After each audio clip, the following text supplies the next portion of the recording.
I was asked a really important question. The question came through social media. Let me see if I can read the question for you. What are your thoughts on premarital sex as a Christian?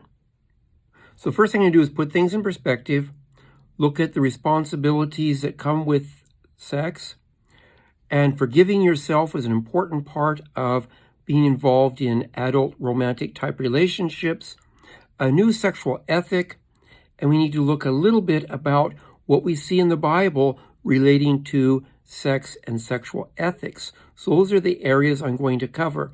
First of all, let's put things in perspective, and I think this is extremely important. The church has long made a big deal about sexual ethics and about sexual sins, and I think it's disproportionate, absolutely disproportionate focus on sexual sins. Most sexual sins are not the most serious sins that people commit, and yet the church has focused its attention on sexual sins. Sex is an adult activity with adult responsibilities, so I don't encourage young people under the age of 18 to have sex, and I don't encourage young adults over the age of 18 to have sex casually. If you're over the age of 18 and you're wanting to have sex, I encourage you to have it within some kind of a more committed long-term relationship. Because of a couple things, one of which is the heart is involved. Where the heart is involved, you need to proceed with caution. There is a risk of sexually transmitted diseases and, of course, pregnancies. And those are very adult repercussions of having sex.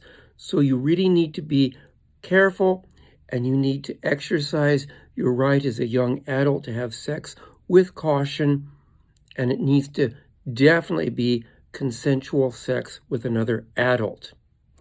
Forgive yourself as God forgives you is really, really important.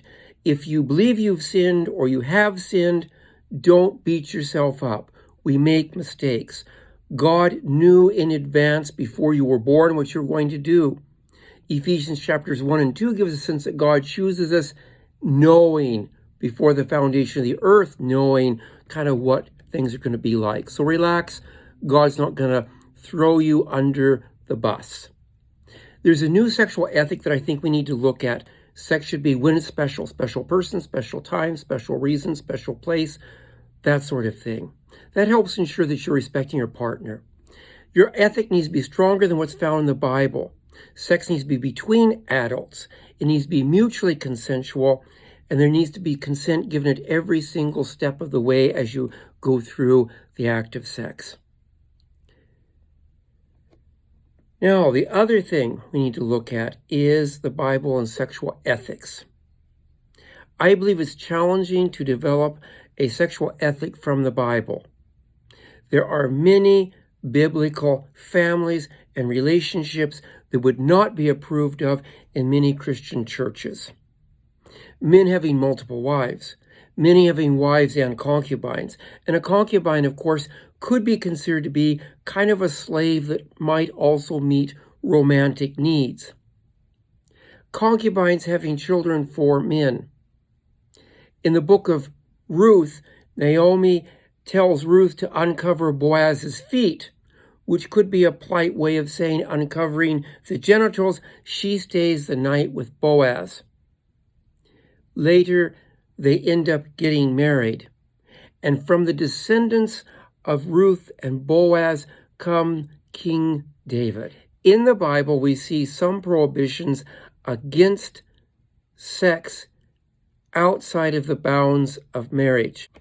This could be for a few reasons, one of which is people would often go to the temples of other gods and have sex with sex trade workers in those temples, and that was considered to be an act of worship, and the money paid to the sex trade worker supported the temple of another god. And that's probably the reason why extramarital sex was condemned so strongly in some passages in the Bible.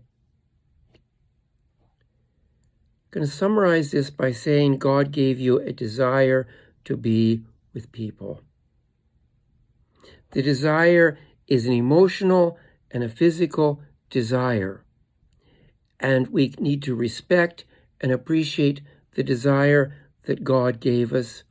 It truly is God-given, and we need to express the responsibility of sexual relationships in a very careful way.